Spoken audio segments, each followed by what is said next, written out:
तो आप सभी का स्वागत है आज की भक्त भागवत की कथा में। तो आज हमारा 12वां दिवस है। 12 दिन हो गया हम भक्त भागवत का कथा रोज शाम को श्रवण कर रहे हैं। काफी भक्त लोग हैं, पूरा रेगुलर है, धन्यवाद। तो हम लोगों ने कल चर्चा किए थे किस प्रकार से रामानुजाचार्य जो है उन्होंने एक जगह पे पढ़े, क्लास देते समय एक जगह पे उन्होंने क्या अध्ययन किया, ये बताया कि जो है श्रीशैल धाम, जहाँ पर स्वयं श्री भगवान वेंकटेश्वर निवास करते हैं, वहाँ पर अभी सेवा पूजा जो है ठीक से हो नहीं पाती है, क्योंकि वो पूरा जंगल है। इसलिए अगर आप में से कोई जाके वहाँ पर सेवा करें तो बहुत अच्छा होगा करके श्रीपाद रामानुजाचार्य उनके सारे शिष्यों को रिक्वेस्ट किए थे। तो उसमें से एक उनके जो शिष्य थे वो गृहस्थ थे, अनंत आचार्य, अनंत आलवर। उन्होंने स्वयं से खड़े होकर बोले कि गुरुदेव अगर आपकी आज्ञा हो तो हम जाकर श्री वेंकटेश्वर का सेवा करेंगे। तो ये सुनकर रामानुजाचार्य जो है बहुत ही प्रसन्न हुए और उनको आशीर्वाद दिए कि आप जाके वेंकटेश्वर का ध्यान दो, विशेष करके भगवान को फूल बहुत पसंद है, पुष्प, आप पुष्प की सेवा करो। तो ये सुनकर उनके जो शिष्य थे अनंत आलवर, उन्होंने और उनकी पत्नी के साथ, जबकि उनकी पत्नी गर्भवती थी, उनको लेते हुए उन्होंने श्रीशैल धाम के लिए निकल गए। और वहां पहुंचने के बाद कुछ समय तक उन्होंने बहुत सुंदर सेवा कर रहे थे, मगर उनको बहुत सारा कठिनाइयों का सामना करना पड़ रहा था। तो इसके कारण उनकी पत्नी जो है उन्होंने रिक्वेस्ट की कि अभी हम यहाँ पर सेवा और नहीं कंटिन्यू कर सकते हैं, क्योंकि इन्हें बहुत सारा चैलेंज हो रही है सेवा में। तो खैर उन्होंने जाने के लिए जब सारा तैयारी हो गया था, भगवान स्वयं आके उनको सपने में कहे कि आप यहाँ पर एक सरोवर का निर्माण करो और उस सरोवर के माध्यम से आप फूलों का अच्छे से बगीचा बनाकर आप सेवा कर सकते हो।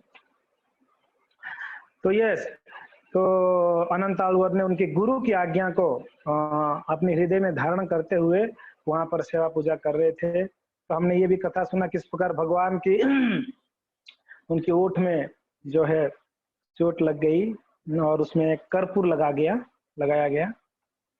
तो इस प्रकार से ये अनंत आलवर जो है बहुत सुंदर तरीके से भगवान का फूलों का हार का सेवा करते हैं, बहुत सुंदर सुंदर पुष्प, सुगंधित पुष्पों को तोड़कर भगवान को अर्पण करते। तो एक दिन अनंत आलवर देखे कि फूल की गार्डन बहुत अच्छा बना हुआ था, मगर वो गार्डन में देख रहे थे जगह जगह पे पान का थूक गिरा हुआ था। पान लग रहा था कि कोई पान खा के थूक के गया है, ऐसे लग रहा था। तो सोचे होंगे हो सकता है कोई आ गया होगा। एक दिन गया, दूसरे दिन देखे, दूसरे दिन भी ऐसे ही। क्या देखा उन्होंने? दूसरे दिन देखे कि सारे फूल जो है पूरा बिखरा हुआ है, बहुत सारा फूल। तो क्या करते थे पता है क्या? ये जो वेंकटेश्वर है ना, बालाजी, और उनकी पत्नी है, उनकी पत्नी की नाम है पद्मावती, लक्ष्मी जी। ये दोनों रात को जाते, उनको फूल बहुत पसंद है ना, तो फ्रेश पेड़ों में जो फूल लगा रहता है उस समय का सुगंध कितना अच्छा रहेगा। तो ये लोग रात को ऐसे ही जैसे मॉर्निंग वॉक करते ना हम लोग, ये नाइट वॉक करने जाते थे दोनों पति पत्नी, भगवान और उनकी पत्नी लक्ष्मी जी।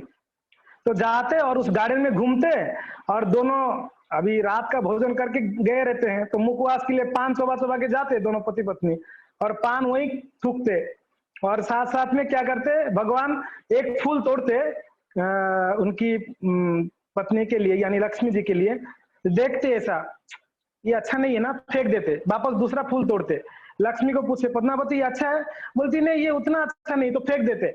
वैसे करके ना सारा गार्डन का फूल तोड़ तोड़ के रात भर फेंकते हैं ये लोग, और कूदते फूदते और वहां से चले जाते। तो तीसरा दिन देखे, चौथा दिन देखे, अनंत आलवर बोले कि भाई इतना मेहनत करके हम पति पत्नी ये फूलों को यहाँ पर उगा रहे हैं और कोई आके नष्ट करके जा रहा है। तो अनंत आलवर सोचे कि आज रात को मैं सोऊंगा नहीं, यहाँ पर पहरेदार करूंगा, देखूंगा कौन आके नष्ट करता है पुष्पों को। तो अनंत आलवर क्या किए, वहां पर एक डंडा लेके छुप के बैठे हुए थे झाड़ियों के पीछे। तो उन्होंने देखा लगभग 9-10 बजे है ना, कोई बहुत तेजवान एक लड़का और एक कन्या दोनों गार्डन के अंदर प्रवेश किए। तो ये देख रहे थे, बहुत तेज आ रहा था उनके अंदर, लग रहा था बड़ा दिव्य दोनों है।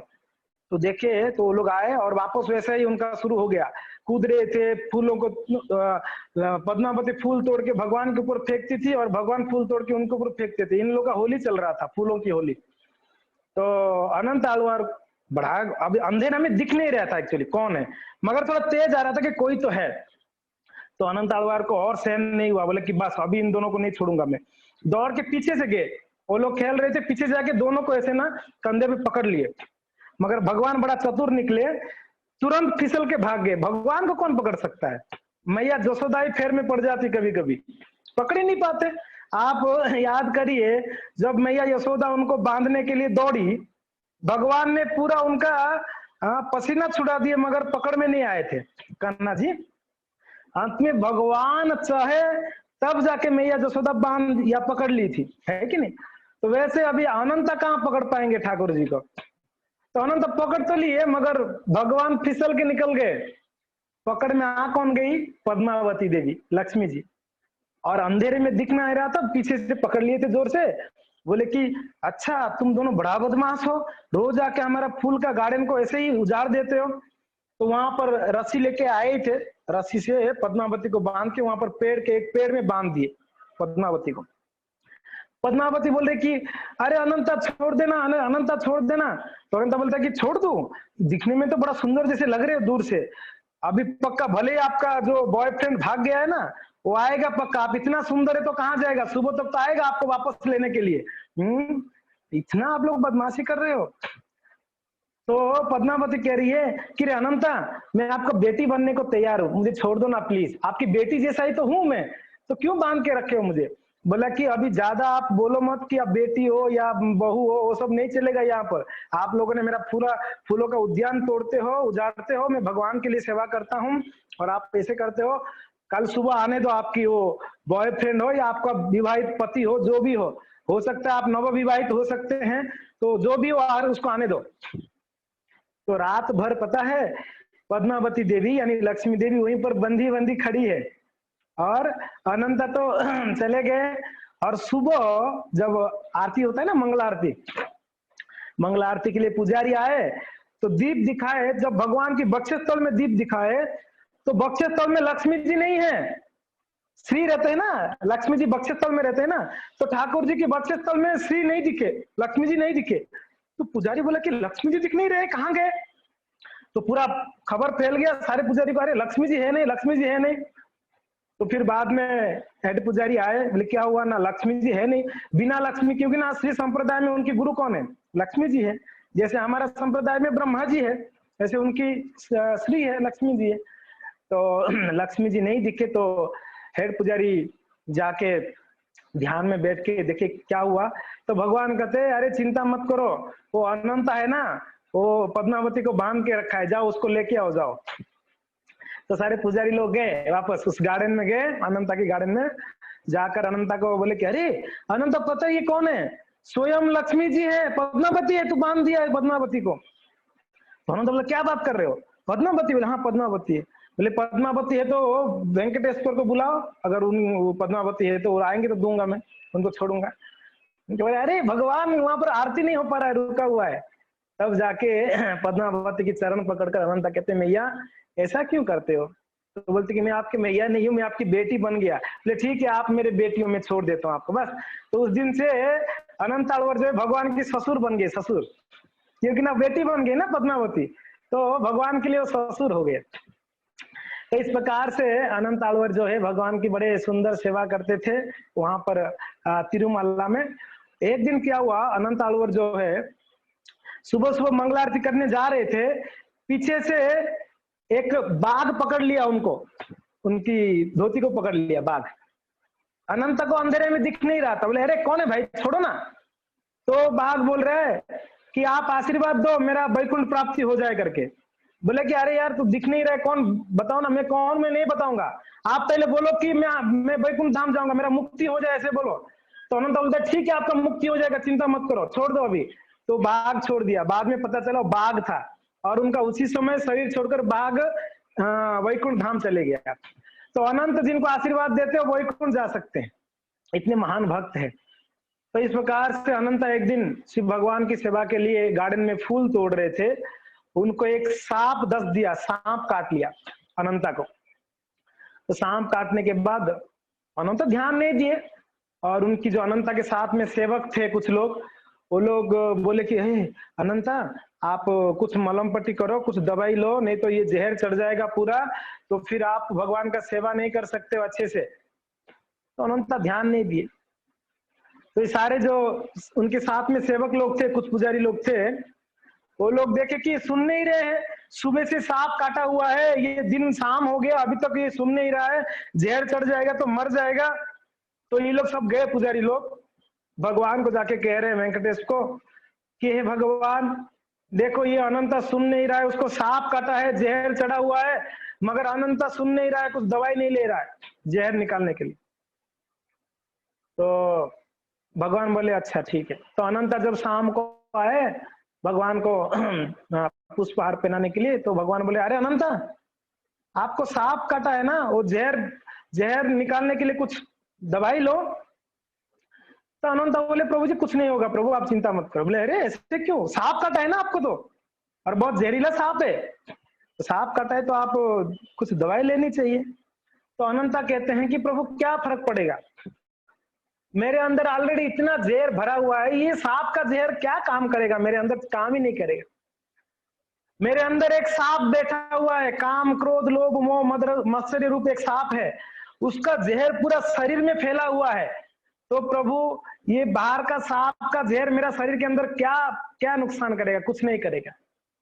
हाँ अगर बाहर जो काटा है सांप उसका जहर ज्यादा हो जाता है, मेरा शरीर का जहर कम है, तो क्या होगा, मैं बिरजा नदी में स्नान करूंगा और आपके वैकुंठ धाम में जाके आपका सेवा करूंगा। अगर मेरा अंदर का जहर ज्यादा है, वो सांप का जहर कम है, तो क्या होगा, मैं आपके यहाँ स्वामी पुष्करणी में स्नान करूंगा, आपका यहाँ पर सेवा करूंगा, दोनों तरफ सेवा ही तो करनी है। अगर वो जहर ज्यादा हुआ तो वैकुंठ में सेवा करूंगा, और स्नान कहाँ करूंगा, बिरजा नदी में स्नान करके जाऊंगा। आपको पता होगा आध्यात्मिक लोक को वैकुंठ लोक को डिवाइड करता है एक नदी, उसको बिरजा नदी कहते हैं, जिसको कारण सागर कहते हैं, कारण सागर। तो वहां पर स्नान करके वो कारण सागर के बाद जो है वैकुंठ लोक शुरू होता है, आध्यात्मिक लोक। तो बोले कि अगर ये सांप का जहर ज्यादा हो गया बाहर का, तो मैं शरीर छोड़कर बिरजा नदी में स्नान आदि करके फिर आपकी लोक में आके सेवा करूंगा। अगर मेरा अंदर का जहर ज्यादा है तो क्या होगा, मैं यहीं पर स्वामी पुष्करणी, वहां पर जो तिरुपति गए आप जानते हैं, वहां पर एक पुष्करणी है, उस पुष्करणी का नाम है स्वामी पुष्करणी, जहां पर भगवान का बहुत सारा फेस्टिवल्स होता है। हाँ स्वयं वहां पर कहते हैं ऐसा कि भगवान का दर्शन करनी है तो पहले स्वामी पुष्करणी में स्नान करना पड़ता है, फिर उसके बाद बराहदेव को दर्शन करके फिर भगवान का दर्शन करना होता है। जैसे मैंने कल आपको बताया था ना, भगवान बोले कि मैं आपको यहाँ से निकाल दूंगा, तो अनंता बोले कि आप भी रेंटेड हो, मैं भी रेंटेड हूँ, ये बराहदेव का जगह है, तो आप मुझे नहीं निकाल सकते हो, ऐसे कहते ना। तो बराहदेव का जगह था। जब भगवान वेंकटेश्वर का विवाह हुआ पद्मावती जी से, तो विवाह के बाद कहाँ रहूंगा, आकाश राज की पुत्री थी पद्मावती, विवाह के बाद कहाँ रहेंगे, ससुराल में तो रहना चाहिए, नहीं चाहिए एक्चुअली, घर जवाई बन के थोड़ी रहना है मुझे, मैं तो भगवान हूँ, तो कहीं तो रहना है। तो बोले कि हम तिरुमला चलते हैं। तो तिरुमला में गए तो पता चला ये तिरुमला तो भाई बराहदेव का जगह, ये पूरा एरिया। तो बराहदेव के पास जाके ये दोनों पति पत्नी बोले हम अभी अभी विवाह हुआ है, हमको जगह चाहिए रहने के लिए। बोले कि बराहदेव बोले कि यहाँ पर कोई जगह नहीं है, आप लोग यहाँ से जाओ, मुझे डिस्टर्ब मत करो, मैं यहाँ पर ध्यान कर रहा हूँ। बराहदेव मना कर दिए भगवान को। तो भगवान बोलते कि अरे बराहदेव इतना आप निष्ठुर बनेंगे तो कैसे होगा, आप थोड़ा सा जगह दे दो। बोले कि मैं यहाँ पर जगह दूंगा तो क्या फायदा होगा, सब लोग आपका ही दर्शन करेंगे, मुझे कोई दर्शन नहीं करेगा यहाँ पर आकर, तो मेरा क्या फायदा, मेरा तो नुकसान होगा, यहाँ पर मुझे कोई पूछेगा भी नहीं। तो भगवान बोलते नहीं ऐसा नहीं है, मैं वचन देता हूँ, जो भी भक्त मुझे दर्शन करने आएंगे पहले आपको दर्शन करेंगे, फिर मुझे दर्शन करेंगे, तभी उनको मेरा दर्शन का फल मिलेगा। तब जाके बराहदेव बोले चलो ठीक है, तो आपको मैं जगह देता हूँ यहाँ पर रहने के लिए। तो भगवान तब से रेंट में है वहां पर अभी तक। तो इसके लिए अनंता कहते हैं कि आप रेंटेड प्लेस में हो, आप भड़ाटिया हो, मैं भी भड़ाटिया हूँ, तो आप अभी ऐसे मत बोलो कि निकाल दोगे आप। तो खैर अनंत आलवर जो है वहां पर कहे कि अगर मेरे अंदर का जहर ज्यादा होगा तो ये जहर कुछ काम नहीं करेगा सांप का, तो मैं क्या करूंगा, रोज स्वामी पुष्कर में स्नान करूंगा और आपका सेवा करूंगा, यहाँ पर सेवा करूंगा। तो दोनों तरफ से सेवा ही सेवा है। ये भक्तों का देखिए भाव है, यहाँ रहेंगे तो भी सेवा करेंगे, वैकुंठ जाएंगे तो भी सेवा करेंगे। एक समय की बात है, 2012 में बहुत अफवाह फैला था। 2012 दिसंबर कौन सी तारीख था, पूरा विश्व समाप्त हो जाएगा, प्रलय। 2012 करके एक मूवी भी निकला था, आप सबको याद होगा। खैर मैंने देखा नहीं, हमारे कुछ बॉम्बे के मित्र लोग कहे थे कि 2012 में सब खत्म हो जाएगा। तो उस समय हमारे एक प्रभु जी है मीरा रोड में, बनमाली प्रभु, मेरे ऐसे तो शिक्षा गुरु है, उनसे बहुत शिक्षाएं लिए हैं। तो बनमाली प्रभु का हम पूछे, प्रभु जी बोल रहे हैं सब लोग 2012 में खत्म हो जाएगा दुनिया, क्या करना है? बनमाली प्रभु बोले कि दुनिया रहेगा तो भी हरे कृष्णा, दुनिया नहीं रहेगा तो भी हरे कृष्णा, हमको क्या टेंशन है? हमको तो हरे कृष्णा ही है हम हर समय, है कि नहीं? तो इस प्रकार से अनंत आलवार का देखिए क्या बोल रहे हैं, मेरे अंदर बहुत सारे जहर है। तो ये हम लोग के अंदर कितने जहर भरा हुआ है कि नहीं? बहुत जहर है, काम क्रोध लोभ मोह मद मात्सर्य पूरा शरीर में फैला हुआ है। हाँ, दिल और दिमागों में बसा हुआ ये जहर इतना। हाँ, ये जहर से कैसे मुक्ति मिलेगा? आपको पता होगा कि पहले समय पर जब अगर सांप काट देता था, उनको कुछ जड़ी बूटियां सुंघाते थे ना, या कुछ मंत्रों का उच्चारण करते थे, मंत्रों से उनका इलाज होती थी। वैसे इस समय की बात है, हमारे अंदर ये जो जहर है ना, ये 3 चीजों से ये जहर जा सकता है हमारा शरीर का। पहला है, हम कर्णों के द्वारा भगवान की लीलाओं को श्रवण करें, बार बार श्रवण करें। दूसरा है, हम जीवा के द्वारा भगवान का महाप्रसाद का आस्वादन करें। और तीसरा है, हमारे जीवा के द्वारा भगवान का नाम का संकीर्तन या कीर्तन करें। हाँ, और ये मंत्र को जप करने से ही हमारा अंदर का जो जहर है धीरे धीरे धीरे धीरे खत्म होगा।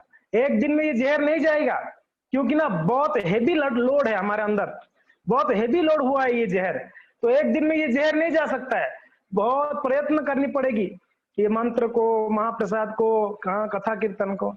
तो इसके माध्यम से वैष्णवों की संगति में हम ये कार्य करने से हम इस जहर से मुक्ति पा सकते हैं। तो इस प्रकार से अनंत आलवर जो है भगवान का बहुत सुंदर सेवा कर ही रहे थे। एक बार क्या हुआ, आप लोग को याद है, मैंने बताया था एक भक्त थे कांचीपुरम में, नट्टाधी रामन, याद है ये भक्त का नाम नट्टाधी रामन? कितना भक्तों को याद है नट्टाधी रामन के बारे में? उमेश को पता है बस, बाकी लोग आप ध्यान से सुन नहीं रहे हैं क्या? ये नट्टा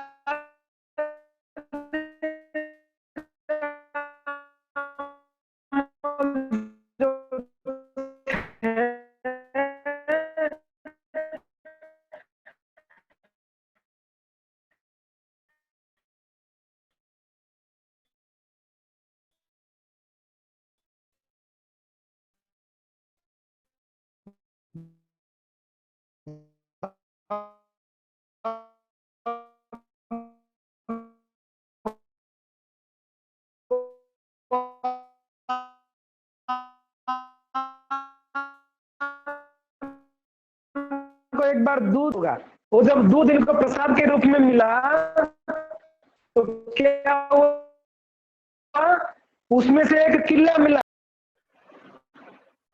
सॉरी, थोड़ा नेटवर्क का प्रॉब्लम है। ओके, तो यस, ये जो नट्टाधी रामल थे, उनको जब वो दूध से वो किला मिला तो रात भर रोए थे कि भगवान को ये किला गले में लगा होगा तो कितना कष्ट हुआ होगा, ये दूध में किला आ गया। तो भगवान आके बोल रहे, क्या रे नट्टाधी रामल, आप चिंता मत करो, मैंने दूध में ये जो किला था वो पिया था हूँ, पी जाता तो आपको थोड़ी मिलता ग्लास में, मैंने पिया नहीं, मैं उसको थूक दिया, बाकी सारा दूध पी गया था, तो इसलिए आप टेंशन मत लो। तो ये भगवान कहे थे नट्टाधी रामल। तो एक दिन नट्टाधी रामल जो थे, उनकी कुछ बड़े बड़े भक्तों के साथ में, बहुत सारे भक्त मिलकर आए थे वेंकटेश्वर का दर्शन करने के लिए।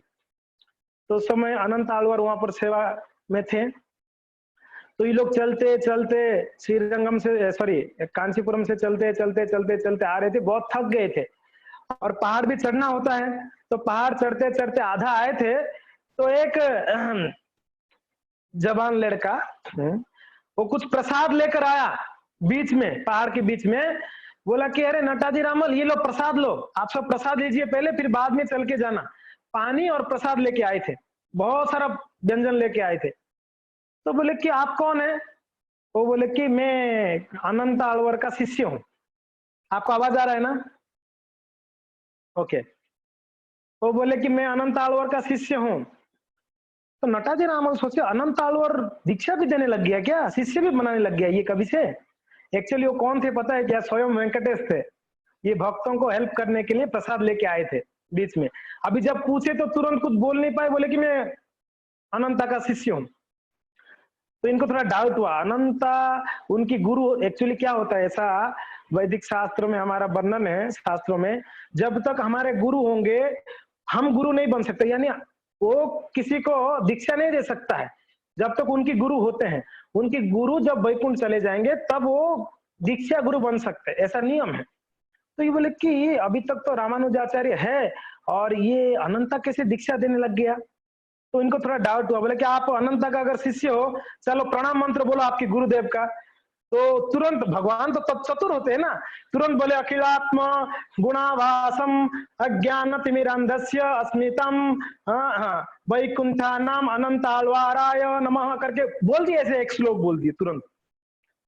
तो नटाजी राम बोले अरे सच में ये तो आप उनके गुरु का नाम लेके श्लोक तो बोला, प्रणाम मंत्र तो बोल दिया। बोले पर ये प्रणाम मंत्र में कमी क्या है? कोई परंपरा को जुड़ा नहीं आपने। एक्चुअली परंपरा यानी उनकी गुरुदेव को जुड़ना चाहिए वो प्रणाम मंत्र। जैसे प्रभुपाद जी का प्रणाम मंत्र क्या है? नमो विष्णु पादाय कृष्ण पृष्ठाय भूतले श्रीमते भक्ति वेदांत स्वामी नीति नाने नमस्ते सारस्वती देवे, यानी उनके गुरुदेव सारस्वती देवे गौरवाणी प्रचारिण, उनके गुरुदेव की आज्ञा से भगवान के नाम को प्रचार करने के लिए प्रभुपाद जी यहाँ पर लीला कर रहे थे। तो वैसे उनकी गुरु के साथ लिंक होना चाहिए प्रणाम मंत्र में। तो नटाजी राम बोले कि आपकी अनंत आलवर का तो कोई लिंक ही नहीं है उनके गुरु के साथ, परंपरा के साथ। तो भगवान तुरंत दूसरा एक श्लोक बोले, अरे अरे मैं भूल गया दूसरा लाइन बोले कि ओम रामानुजाय करके वो एक दूसरा श्लोक बोल दिए तुरंत। तब नटाजी राम को लगा सही बोल रहा तो है, मंत्र तो एकदम परफेक्ट है, उसका गुरु का भी प्रणाम है इसमें, वो उनकी गुरु को रामानुज के साथ भी लिंक है। चल हो सकता है करके लोग ने प्रसाद लिया। प्रसाद लेके जब वापस चलते चलते चलते ऊपर पहुंचे तिरुमला में, तो अनंत आलवर देख के ओ नटाजी रामल करके प्रणाम किए उनको, सारे वैष्णव को प्रणाम करके आओ आओ पहले आप थक गए होंगे प्रसाद लो। तो नटाजी राम बोले अरे अभी अभी तो प्रसाद लेके आए थोड़े समय पहले, आप इतना प्रसाद भेजा हमारे लिए, हम बहुत बढ़िया से प्रसाद लिया। तो अनंता बोल रहे प्रसाद मैंने भेजा? नहीं मैंने कोई प्रसाद नहीं भेजा। अरे वो आपका शिष्य लेके आया था ना, आपका जो शिष्य। अनंत बोले मेरे शिष्य? शायद ये लोग चलते चलते ना बहुत थक गए इसलिए ऐसे बातें करने लगता है, मेरा कौन सा शिष्य है? तो बोले हाँ आपके शिष्य आया था, बढ़िया प्रणाम मंत्र भी आपका बोला और आपने बताया नहीं अपने शिष्य को भी ग्रहण करते हो करके। तो बोले कि यार आप थक गए, पहले स्नान मान करके प्रसाद लो। तो अंदर गए ये पुष्पहार को चढ़ाने के लिए भगवान को, तभी तो भगवान बोलते कि अरे अनंता मैं ही गया था प्रसाद देने के लिए उन लोगों को, और मैं अभी मुझे पूछे थे मैं कुछ बोल नहीं पाया, आपका शिष्य करके बोला मैंने। तब बोले कि प्रभु आप क्या करते हो, मेरा शिष्य कैसे आप बन सकते हो हम तो आपके दास हैं। तो इस प्रकार से बहुत सुंदर सुंदर अनंत आलवार का लीला होता था। तो यहाँ पर थोड़ा सा आप वापस श्रीरंगम आ जाइए। हम श्रीरंगम से तिरुपति बालाजी चले गए थे, वापस श्रीरंगम आ जाए। श्रीरंगम में रामानुजाचार्य जो है बहुत सुंदर तरीके से भक्तों को ध्यान रखते थे और उनको गाइड करते थे, प्रवचन आदि देते थे। तो अभी एक दिन रामानुजाचार्य सोचे कि हम श्रीशैल धाम यानी तिरुमला चलेंगे भगवान का दर्शन करने के लिए। तो उनके शिष्य लोग सुन के बहुत प्रसन्न हुए, चलो अभी तो वहां पर अनंता है तो हम जाके दर्शन करके आते हैं। तो सारे भक्त लोगों ने बड़े प्रसन्नता से, बहुत सारे शिष्य मिलकर गुरु जी के साथ में रामानुज और सारे शिष्य लोग मिलकर ये लोगों ने आए तिरुपति के लिए निकले वहां से, श्रीरंगम से। तो श्रीरंगम से निकल के, उस समय तो कोई गाड़ी घोड़ा नहीं हुआ करता था, चल के ही जाना पड़ता। तो अभी श्रीरंगम से चलते चलते शिष्य लोग बहुत थके हुए थे, बहुत थके हुए थे, चलते चलते चलते बीच में एक गांव आया, हाँ, अष्ट सहस्र विलेज, अष्ट सहस्र करके गांव आया बीच में। तो उस गांव में उस समय रामानुजाचार्य के कई शिष्य बन गए थे। उस गांव में 2 परिवार थे, उनके शिष्य, 2 परिवार रामानुज की। ध्यान से सुनिएगा ये कथा, इससे बहुत बड़ा शिक्षा है इस कथा में। तो रामानुजाचार्य का वो अष्ट सहस्र गांव में दो शिष्य थे। तो ये लोग चलते चलते बहुत थक भी गए थे। तो रामानुजाचार्य जो है उनकी 2 शिष्यों को भेजे, बोले कि जाओ, जाकर इस गांव में जो मेरे 2 शिष्य है ना, उनको जाके बोलो गुरुदेव आ रहे हैं और उनके साथ में इतना शिष्य है, तो हमारे लिए कुछ प्रसाद का बंदोबस्त करें, क्योंकि ना सब थके हुए थे और भूखे भी थे, इतना दूर चल के और जाना है। तो 2 शिष्य आए, उस गांव में आए। तो उस गांव में एक यज्ञेश करके एक शिष्य थे और एक बरदाचार्य, यज्ञेश और एक बरदाचार्य, 2 शिष्य थे इस गांव में। ये जो यज्ञेश थे ना, यज्ञेश बहुत धनी थे, बहुत ज्यादा धनी थे, बहुत धनाढ़ परिवार से थे। और जो ये बरदाचार्य थे ना, बरदाचार्य, वो बहुत गरीब थे, बहुत गरीब थे। और वो क्या करते, भिक्षा आसन करके अपना जीवन गुजारते थे। बरदाचार्य और उनकी पत्नी, उनका कोई संतान नहीं थे। और यज्ञेश जो है बहुत धनी थे। तो ये लोगों ने, उनके गुरुदेव यानी रामानुजाचार्य बोले आप जाओ पहले यज्ञेश के घर पे, क्योंकि ना बरदाचार्य तो उतना हमको सेवा नहीं कर सकता है, शायद इतने सारे हम लोग हैं, तो यज्ञेश जो है अच्छे से सेवा कर सकते हैं, उसके पास धन की कमी नहीं है, तो आप जाके यज्ञेश को बोलो हम लोग आ रहे हैं करके। तो ये लोग दोनों शिष्य पहले गए यज्ञेश के घर पे। यज्ञेश के घर पे जाके बोले गुरु महाराज जी आ रहे हैं, रास्ते में हैं, उनके साथ में इतने शिष्य हैं और आपके घर पे आएंगे। ये सुन के यज्ञेश इतना प्रसन्न हो गया, उनकी पत्नी और वो बहुत प्रसन्न होके बस, अरे तैयारी करो, अभी गुरुदेव आने वाले, बहुत सारे हमारे गुरु भाई आने वाले हैं, तैयारी करो, सामान लेके आओ, बहुत बढ़िया बढ़िया व्यंजन बनाते, फूल लेके आओ गुरुदेव के लिए, कुर्सी लेके आओ, ये लेके आओ, बहुत तैयारी में लग गए। ये जो 2 शिष्य आए थे ना, उनको कोई सत्कार भी नहीं कर पाए, इतना भाव में आ गए ये लोग। देखिए, गुरुदेव को स्वागत करने की उत्साह से जो 2 शिष्य आए थे उनको सत्कार अच्छे से नहीं किए, उनको पूछे भी नहीं पानी चाहिए क्या, या थोड़ा बैठिए, सिर्फ सुनते ही लोग इतना खुश हो गए, पति पत्नी बस तैयारी में लग गए। तो ये दोनों शिष्य वहां से चले, जाके रामानुजाचार्य को बोले कि हमने यज्ञेश के घर पे गए थे और यज्ञेश को जाके हमने बताया, लक्ष्य बताए, तो कैसा रिएक्शन था। बोले कि बहुत भाव विभोर हो गए गुरुदेव आपका नाम सुन के, और आपको स्वागत के लिए बहुत सुंदर तैयारी कर रहे हैं वो लोग। तो गुरुदेव बोले रामानुजाचार्य वो सब छोड़ो, आप लोग का कैसे सत्कार हुआ ये बताओ, आप दोनों को कैसे स्वागत किए वो लोगों ने। बोले कि गुरु महाराज हम लोगों को तो कोई ऐसा कोई स्वागत तो नहीं किया, बाकी आपकी स्वागत के लिए बहुत बढ़िया तैयारी हो रही है। तो रामानुजाचार्य कहे जहां पर मेरे शिष्यों को आदर नहीं है वहां पर मैं नहीं जाऊंगा। जब मेरे शिष्यों को ही आदर नहीं कर पाए, वो मुझे कैसे आदर कर सकते हैं, मुझे कैसे स्वागत कर सकते हैं, हाँ, तो मैं वहां नहीं जाऊंगा। तो आप जाइए, हम लोग सब चलते हैं, कहां पर, बरदाचार्य के घर पे चलते हैं, जैसे भी वो सेवा करेंगे हम सेवा को एक्सेप्ट करेंगे करके विचार करके रामानुजाचार्य और उनके सारे जो शिष्य लोग थे, ये लोग चलते चलते कहाँ चले गए, बरदाचार्य के घर पे चले गए।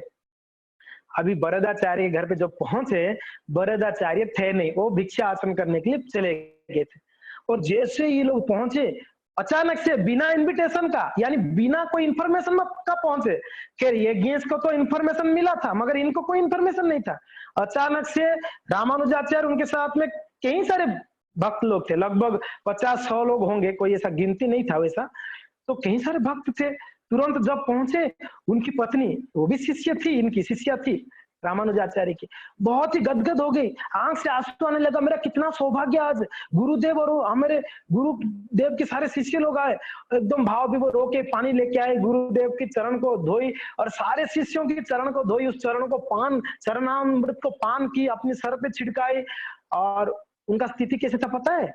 एक ही कपड़ा था वो माता जी के पास, एक ही कपड़ा, वही कपड़ा को जब धुलती, हाँ, दूसरी एक छोटा सा कपड़ा पहनकर धुलती, सूखने के बाद वो पहनती, ऐसा स्थिति थी वो माता जी का।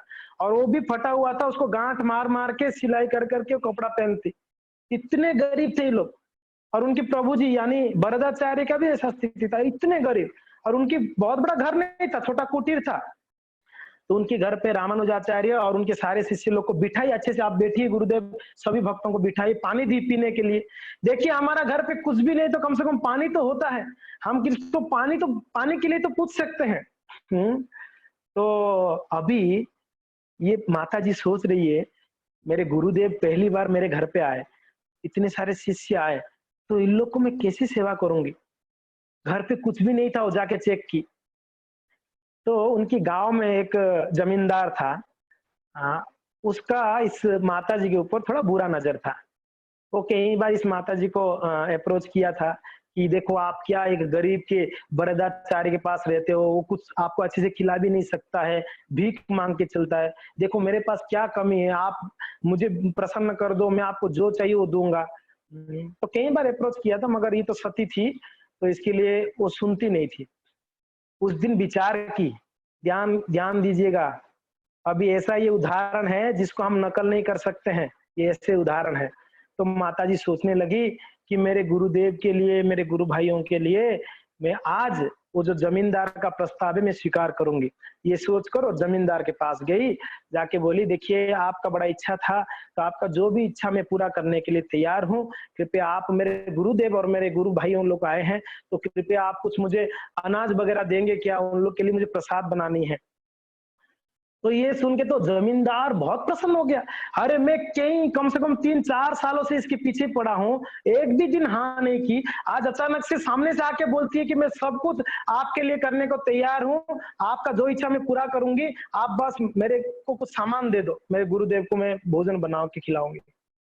तो बोले ले जाओ, जितना जो भी चाहिए ले जाओ, घी, आटा, राइस, दाल, सारे चीज दिया उसने। तो ये माता जी लेके आई, सामान लेके आके बहुत सुंदर पकवाने बनाई, कुछ समय में बनाकर उनके गुरुदेव और उनके सारे शिष्य को बहुत बढ़िया से भोजन परोसी। जितना सामान था वो दे दिया था वो जमींदार ने, तो परोसी, सारे गुरुजी और शिष्य लोग खा के बहुत प्रसन्न हुए। मगर सबको डाउट था, इनकी घर तो इतना छोटा है, ये तो इतने गरीब है, इतना वेराइटी प्रसाद, इतने सारे प्रसाद का वेराइटी खिला रहे हैं, तो थोड़ा शंका था। तो जब वरदाचार्य आए घर पे, तो वरदाचार्य पूछे उनकी पत्नी को, अरे हमारे घर पे तो कुछ भी नहीं था, तो आप इतना सारा व्यंजन कैसे बनाई? तो अभी बड़े संकोच होके, बड़े डर डर के उनकी पत्नी बोली कि प्रभु जी क्षमा करिएगा, हमारा जो गांव में ये जो जमींदार है उसका कई दिनों से वो मेरे पीछे पड़ा था। आज हमारे घर पे जब गुरुदेव और सब गुरु भाई लोग आए, तो मुझे कुछ समझ में नहीं आ रहा था, मैं सोचा गुरुदेव की सेवा के लिए मैं उसकी इच्छा पूरा कर लूं, करके मैं उससे सारा सामान लाके गुरुदेव और उन गुरु भाइयों को सेवा की।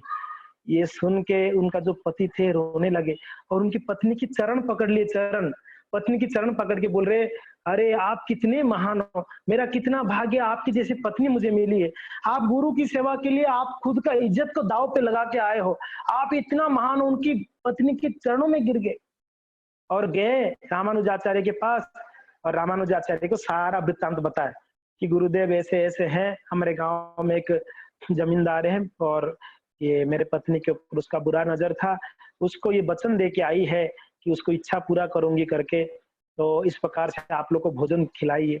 तो रामानुजाचार्य सुन के तो बहुत ही अचंभित हो गए, बहुत ही जो है आश्चर्य होने लगे, अरे ऐसे सेवा, गुरु की सेवा के लिए इतना तिलांजलि, आजकल की कोई फर्क नहीं पड़ता है, मगर उस समय इतने प्रतिव्रता होते, उनकी पति की चेहरा छोड़ के कोई पति की मुंह नहीं देखते थे, स्त्रियां इतने प्रतिव्रता हुआ करते।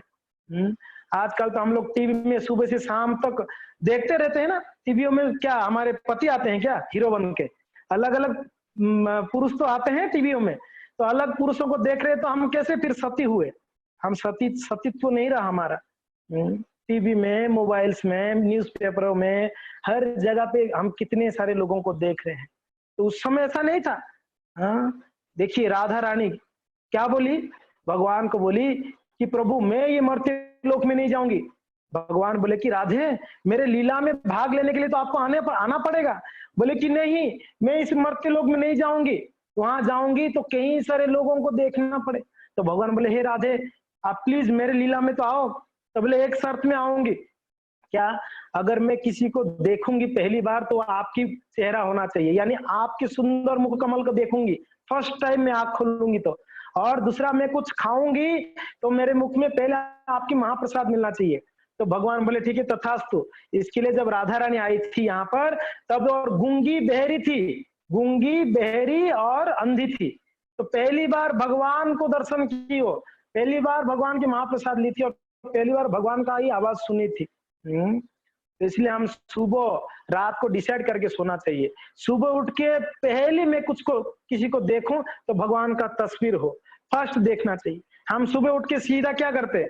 नेट ऑन करते हैं और व्हाट्सअप व्हाट्सअप बॉस ब्रो क्या क्या चल रहा है व्हाट्सएप में देखते हैं। रात को कितना मैसेजेस आया है हम चेक करते हैं नहीं, फेसबुक चेक करते नहीं।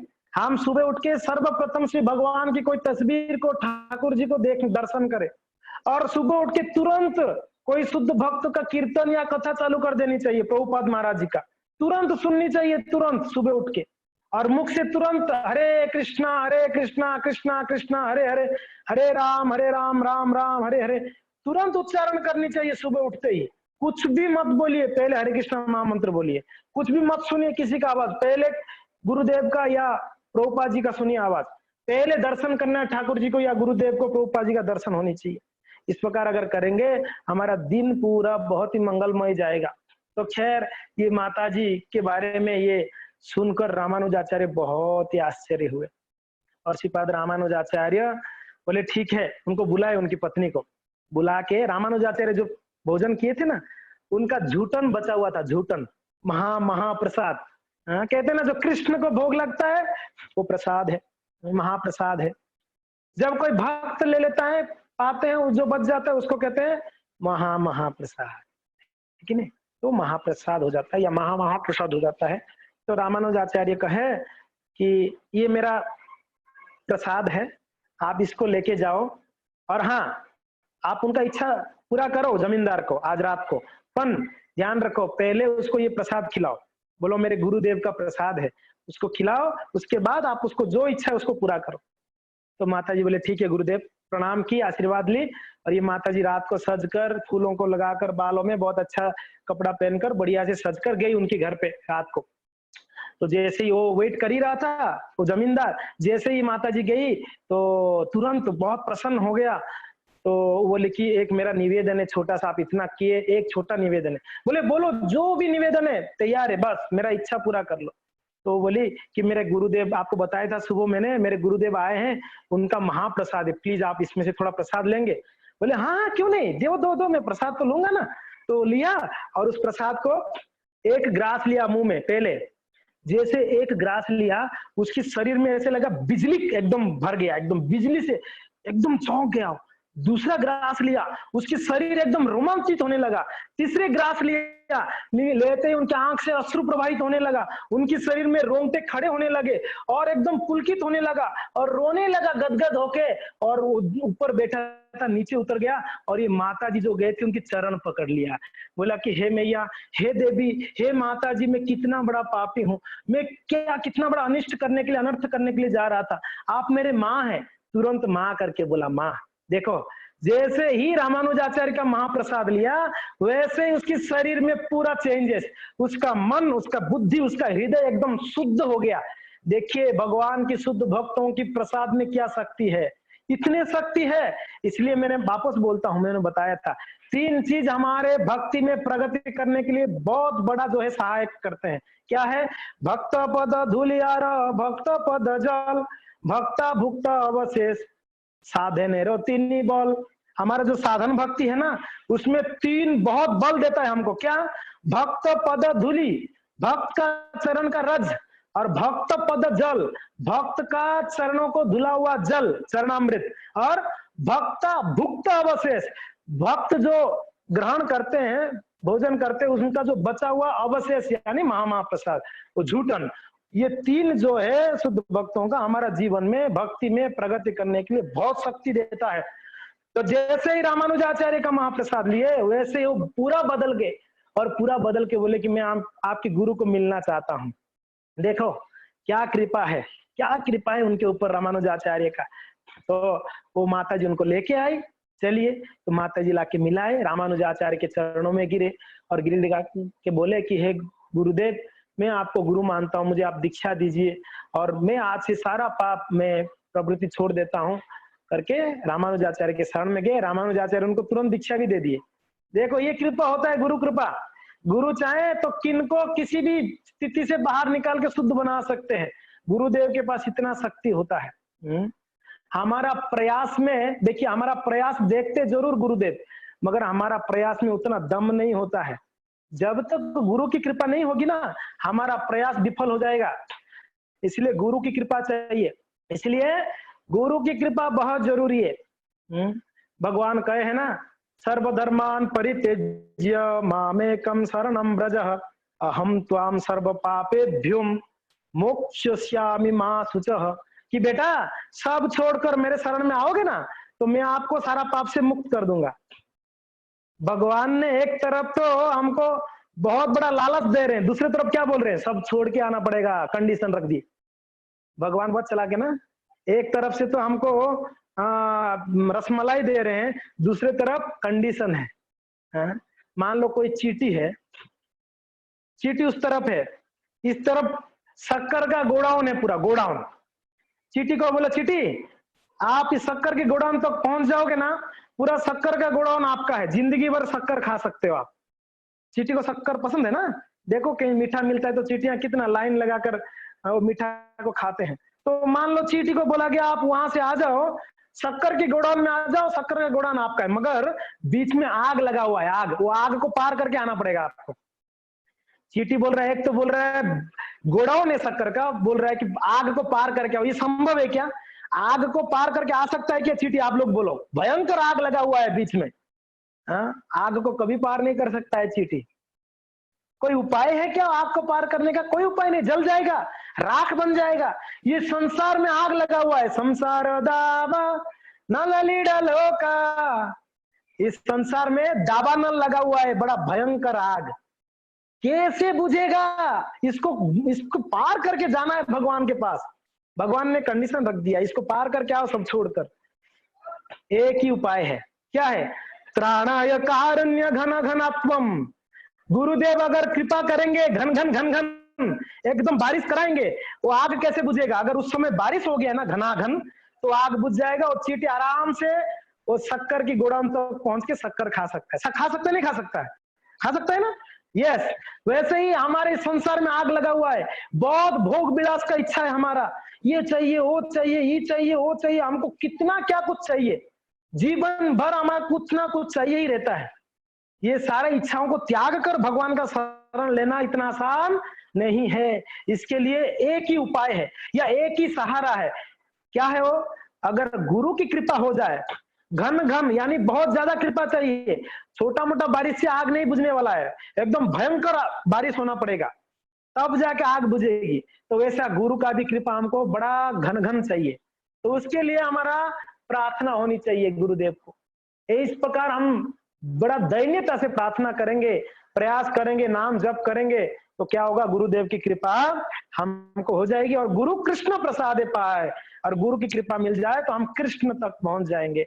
गुरु का यही है, एक क्या है उनका कार्य है, जीव को, बद्ध जीव को भगवान के पास पहुंचाने का कार्य है। उनका यही कार्य है।